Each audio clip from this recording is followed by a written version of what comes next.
करने वाले लोगों से मत मिलो, व्यर्थ के बकवाद करने वाले लोगों की तरफ मत देखो, ये क्या कह रहे हैं, क्या बोल रहे हैं। और तुम भी व्यर्थ का बकवाद मत करो।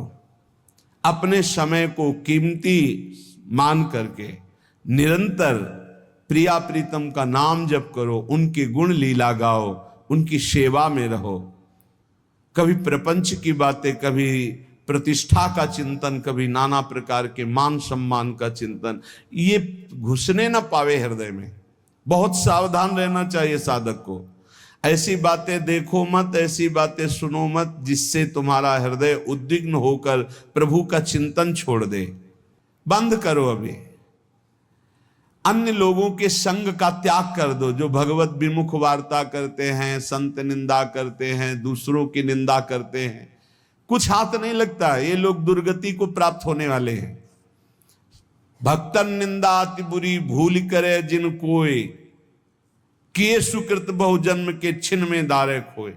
पर निंदा के किए ते नहीं, आवत नहीं कछुआत, मूर्ख पर्वत पाप को ले चल अपने साथ।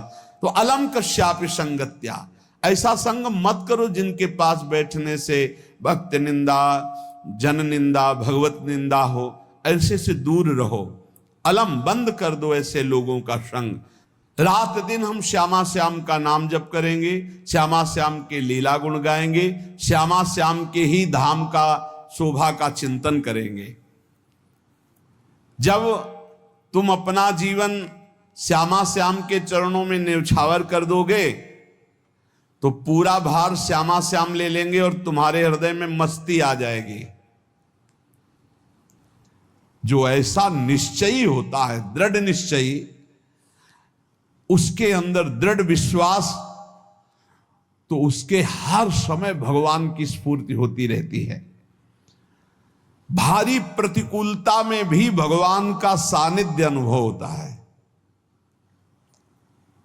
वो अनुकूलता में तो भगवान के दुलार को देखता है, लेकिन प्रतिकूलता में भगवान की विशेष कृपा को देखता है। ये संयोग, ये वियोग, संसार की ये द्वंद्वमयी वृत्तियां भक्तों के हृदय में नहीं चुभती। आए की हुज्जत नहीं, गए की तलाश नहीं, क्योंकि नित्य संयोग भगवत स्मृति के प्रभाव से प्रभु का रहता है। शोक, विषाद बहुत ध्यान देने योग्य विषय है। तभी लोगों को ऐसा लगता है कि ऐसा कैसे हो सकता है। भक्त के चरित्रों को जब सुनते तो लगता है ऐसा कैसे हो सकता है, ऐसी परिस्थिति में भी ऐसा कैसे हो सकता है। क्योंकि तुम मानसिक बुद्धि से युक्त हो और वो भागवतिक स्थिति से युक्त है, इसलिए तुम उसको पार पा ही नहीं सकते। जब तुम अपना जीवन श्यामा श्याम के चरणों में समर्पित कर देते हो हृदय से, फिर उनकी कृपा से सब विघ्न दूर हो जाते, एक अपार मस्ती रहती है। नहीं तो शोक, विषाद, दुख, क्लेश, कष्ट, संताप, भय, उद्वेग, ये सदैव सताते रहते हैं। इसी से डिप्रेशन होता है।